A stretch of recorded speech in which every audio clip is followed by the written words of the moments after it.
Bienvenue dans le podcast Au cœur de mon cycle, dédié à la santé hormonale et au bien-être des femmes. Je suis Mathilde Thiésy, coach en santé hormonale. En 2017, suite à des lésions d'endométriose, j'ai perdu mon rein droit, un électrochoc qui m'a propulsée vers un chemin de transformation. Aujourd'hui, maman de 2 enfants, je me suis formée pour donner la parole aux femmes, les accompagner et leur rappeler à quel point elles sont puissantes. Dans ce podcast, vous trouverez des épisodes en solo. Mon souhait est de vous aider à mieux connaître et mieux comprendre votre corps et à cultiver un équilibre hormonal optimal. Vous trouverez également des épisodes avec des invités. Des experts partageront leurs connaissances sur divers sujets liés à la santé hormonale et au bien-être féminin, de la gestion du stress à l'alimentation, en passant par le mouvement et la spiritualité. Chaque épisode vous informera, vous inspirera et vous donnera des outils concrets pour améliorer votre vie quotidienne.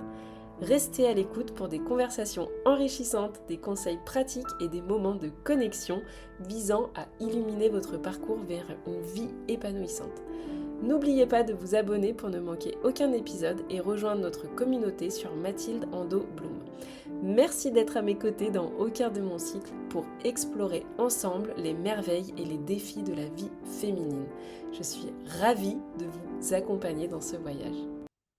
Bonjour à toutes, je suis ravie de vous retrouver. Ça fait super longtemps que je n'ai pas fait d'épisode en solo. Voilà, donc je suis trop contente. Le temps passe beaucoup trop vite. Et aujourd'hui, j'avais envie de vous parler de la notion de vraiment prendre sa responsabilité par rapport à sa santé. Hem, En fait, je me rends compte que, ça a été un sujet pour moi pendant longtemps. Je me suis plutôt positionnée en tant que «victime» entre guillemets, plutôt que vraiment, responsable et donc j'avais envie de vous amener, ces, petites graines, voilà, ce cheminement par rapport à cette notion de responsabilité dans la prise en charge de sa santé et donc de sa santé hormonale, mais en fait de sa santé tout court puisque tout est lié. Pour, mettre en avant le fait que personne ne le fera à ta place, alors, eh bien, il est temps de prendre les rênes de ta santé, voilà. Pour commencer, j'avais envie de parler, en fait, de qu'est-ce que plutôt la responsabilité, entre guillemets, «personnelle?» Eh bien, en fait, ça va être le fait de te reconnaître comme la principale actrice de ta santé. Ça veut absolument pas dire que tu dois tout faire toute seule, pas du tout, mais plutôt que tu es la personne, on va dire, la mieux placée pour prendre, eh bien, des décisions, importantes qui concernent ta santé, qui concernent ton bien-être. Hem, L'idée, c'est aussi de bien se dire que ce n'est pas la notion de responsabilité dans le sens, se culpabiliser ou s'auto-flageller, pas du tout. C'est plus dans le sens de pouvoir agir. Qu'est-ce que je peux faire aujourd'hui? Eh bien, pour ma santé. Alors la santé, bah, déjà, qu'est-ce qu'on met derrière le mot santé, hein? On va toutes être différentes par rapport à ça. Et puis ce sur quoi, à l'heure actuelle de ma vie, au moment T, je peux me concentrer. Hem, donc déjà, je dirais que prendre soin de sa santé, ça nécessite, eh bien, une compréhension de ton corps et bien, de tes besoins qui vont être absolument uniques et c'est aussi accepter le fait que, eh bien, en fonction des choix qu'on fait au quotidien, que ce soit, eh bien, je sais pas, l'alimentation, l'activité physique, la gestion du stress, le sommeil, qui sont quand même des piliers, eh bien, c'est accepter que les choix qu'on fait par rapport à ça, eh bien, vont avoir un impact direct sur ton équilibre hormonal et un impact direct sur ta santé. Je m'étais dit que je dirais quand même une petite phrase sur le fait, eh bien, en fait, d'ignorer, enfin, de mettre ça un peu sous le tapis. En fait, d'ignorer les signes que ton corps peut t'envoyer, ça peut, eh bien, entraîner, on va dire, des problèmes, de santé qui vont être plus, entre guillemets, «plus graves», et puis plus peut-être sur du long terme. C'est pourquoi ça va être quand même super important de, eh bien, de voilà, de mettre ça en avant et pas de le cacher sous le tapis et de prendre ça en main. Quelles, actions tu peux en fait mettre en place, hein, de façon concrète pour être vraiment, eh bien, on va dire proactive? Déjà, je dirais que au niveau de, eh bien, la compréhension, de la connaissance, l'éducation par rapport au fonctionnement de ton corps, typiquement, Pour moi, connaître, par exemple, les phases du cycle menstruel, eh bien, en fait, c'est presque la base, alors que je l'ai ignoré moi-même pendant, plusieurs années, alors que je l'ai quand même étudié.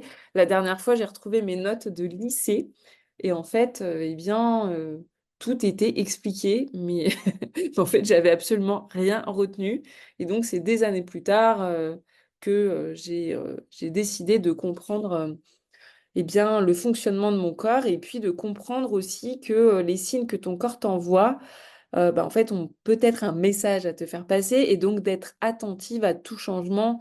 Voilà, dès qu'il y a un mot physique qui va se manifester, eh bien, se dire, bah, en fait, qu'est-ce qui se passe? Qu'est-ce que mon corps essaye de me dire?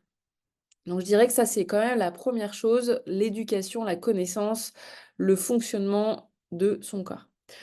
Ensuite, le fait de vraiment avoir conscience que l'alimentation, mais ça a un impact énorme. Moi, je me rappelle que c'est peut-être la première chose, enfin, c'est pas peut-être, c'est même la première chose que j'ai changé par rapport, donc notamment à mon endométriose. Et en fait, ça a été quand même assez flagrant le fait de bah, plus cuisiner, d'apporter vraiment des nutriments qui vont être essentiels, bah, notamment pour soutenir les hormones. On va dire des aliments de qualité, des protéines de qualité notamment, des bons gras. Voilà, ça peut vraiment, vraiment faire une différence sur ta santé, ton bien-être, en général. Ensuite, bah, bien sûr, l'activité physique, hein, là, ça va vraiment aider à, bah, réguler notamment tes hormones, et le but ici, c'est vraiment de trouver quelque chose qui te plaît, que tu peux vraiment maintenir sur le long terme. Parce qu'on a toutes et tous d'ailleurs, hein, je salue les hommes qui écoutent ce podcast, puisque il y en a. Et il faut que j'arrête de m'adresser que aux femmes. Mais, mais voilà, de vraiment trouver quelque chose, à faire d'un point de vue activité physique qui te plaît sur le long terme. Parce qu'on a tous et tous des bonnes résolutions qu'on n'arrive jamais à tenir parce qu'en fait, soit ça nous plaît pas, soit voilà, on n'a pas la discipline nécessaire. Ensuite, un autre pilier qui va être bien sûr eh ben, la gestion de ton stress. Bon, bah là, je pense qu'on en a vraiment, vraiment tous besoin. Donc, à toi de trouver bah, la boîte à outils hein, qui te correspond pour essayer bah, de gérer au mieux ça. Et puis surtout, de prendre du temps pour toi, pour te recharger et pour éviter eh bien, voilà, de tomber dans un stress chronique, en fait. Ensuite, je dirais que c'est un bon sommeil. Et bien évidemment, un bon sommeil, hein, ça va être essentiel pour avoir une bonne régulation au niveau des hormones. Donc, s'assurer d'avoir une routine de sommeil qui va être régulière et de qualité. Et surtout, de demander de l'aide, de s'entourer. En fait, ça veut vraiment pas dire, je le redis, mais de prendre ta responsabilité d'un point de vue santé, ça veut pas dire que tu dois tout faire toute seule.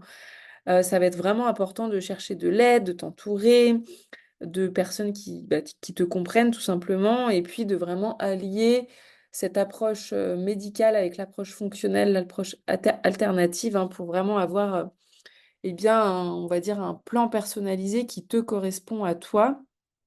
Et, j'aime bien parler de l'approche holistique parce qu'en fait, c'est vraiment ça, hein, c'est prendre soin de toi sur le plan physique, sur le plan émotionnel, énergétique, voire même spirituel, et en fait de se dire, bah voilà, qu'est-ce qui est la priorité au moment T de ma vie, parce que tu ne vas pas pouvoir tout faire d'un coup, évidemment. Donc de faire des petits pas et de se dire, bah voilà, là pour moi, la priorité après à toi de voir ce qui te correspond, mais pour le prochain mois, par exemple, ça va être de me concentrer sur mon alimentation et de voir comment je me sens. Le mois d'après, ça peut être, bah voilà, une fois que c'est plus ancré au niveau de l'alimentation, et bien de rajouter peut-être la gestion du stress, par exemple. Donc voilà, je voulais vraiment parler de ça, sur le fait que personne ne peut le faire à ta place, mais que tu as le pouvoir, tu as les ressources pour vraiment prendre soin de toi.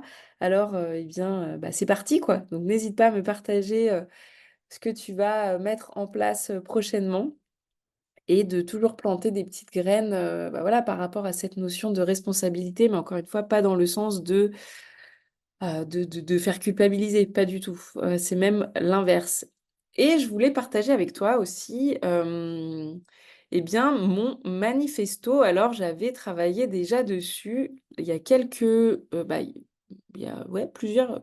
1 an et demi quand j'ai, en fait la rencontre de, Tiffaine Gualda qui m'a vraiment accompagnée dans mon, on va dire ma transition, professionnelle, mais aussi du coup personnelle et qui m'a amené vraiment cette notion de responsabilité, donc de reprendre les commandes de sa vie et puis qui m'a suggéré, vraiment de créer mon propre et de rédiger mon propre manifesto, c'est-à-dire, en fait, des engagements vis-à-vis de moi-même. Donc, je l'avais fait et je l'avais fait en fait sur un papier que je n'ai pas retrouvé. Donc, j'ai été amenée dernièrement, ces derniers mois, dans un cadre, autre, en fait, dans un autre accompagnement, à le reprendre, ce manifesto, ces engagements vis-à-vis de moi-même, ce qui était important pour moi à l'heure actuelle. Et en fait, j'ai décidé de vous le partager. Pourquoi? Pour, eh bien, vous donner peut-être des idées et et de vous, en fait, de planter des graines pour que vous-même, vous puissiez vous poser et vous dire: «Mais en fait, qu'est-ce qui est important pour moi?» à l'heure actuelle et le garder en ligne de mire, en fait, hein, en ligne directrice. Donc mon manifesto, je vais vous le lire. C'est assez bizarre parce que c'est tellement personnel et en même temps et ben, voilà, je choisis de le faire. C'est moi. C'est moi qui décide de la vie que je veux mener. C'est moi qui décide de la vie que je veux mener en tant que Mathilde, femme, entrepreneur, maman, épouse. C'est moi qui choisis d'être et de faire. C'est moi qui choisis d'oser, passer à l'action, me former et de ralentir, prendre du temps en nature, prendre du temps pour moi, me recharger et d'accepter le vide. C'est moi qui décide ce que je veux partager au monde, sur quel sujet je veux porter ma voix et comment me positionner. C'est moi qui m'assume dans mon entièreté, sur tous les plans de mon être et dans toutes les phases de ma vie. C'est moi qui souhaite me montrer et rester discrète sur ma vie privée. C'est moi qui m'autorise et fais de ma peur une force, une ligne directrice. C'est moi qui m'engage pour atteindre mes rêves et faire en sorte de tous les réaliser. C'est moi qui définis la valeur que je me donne et qui s'accepte peu importe les circonstances. C'est moi qui attire l'abondance et pose des intentions très claires auprès de l'univers. C'est moi qui prends du temps pour continuer d'explorer et de me connecter au monde invisible. C'est moi qui continue et continuera de donner à mon corps tout l'amour qu'il mérite. C'est moi qui suis responsable de ma vie et qui prend et reprend mon pouvoir intérieur. C'est moi qui décide d'y arriver en ayant conscience de ma valeur tout en étant douce envers moi-même. C'est moi. Voilà pour le partage. C'est voilà, je ne peux que vous encourager à le faire puisqu'en fait, quand j'ai des petits moments un peu de down, hein, de moins bien, eh bien, je le relis et ça me donne de la force et ça me donne, eh bien, la force d'avancer. Voilà pour l'épisode du jour. Je suis ravie, ravie, ravie d'avoir partagé, tout ça avec vous. J'espère que ça va, eh bien, encore une fois, vous être utile. N'hésitez pas à me faire vos retours et je vous retrouve très bientôt. Prenez bien soin de vous et à bientôt. Merci. Cet épisode est fini. Merci infiniment d'avoir rejoint cette aventure au cœur de la santé hormonale et du bien-être féminin. Ensemble, nous avons exploré les mystères et les défis de la vie féminine en mettant en lumière le pouvoir et la résilience qui résident en chacune d'entre nous. Je vous encourage à continuer à cultiver cet équilibre hormonal optimal, à écouter votre corps et à prendre soin de vous avec compassion et bienveillance. Rappelez-vous toujours que vous êtes votre meilleur allié dans ce voyage. N'hésitez pas à partager cet épisode à une femme qui pourrait être intéressée. Continuez à vous connecter avec notre communauté sur Mathilde Ando Bloom où vous trouverez des ressources supplémentaires, du soutien et des encouragements pour votre cheminement personnel. Je suis vraiment honorée de faire partie de votre parcours et reconnaissante de la confiance que vous m'avez accordée en me permettant de vous accompagner dans cette quête de santé et d'autonomie. À bientôt pour de nouveaux épisodes où nous continuerons à explorer ensemble les merveilles de la vie féminine.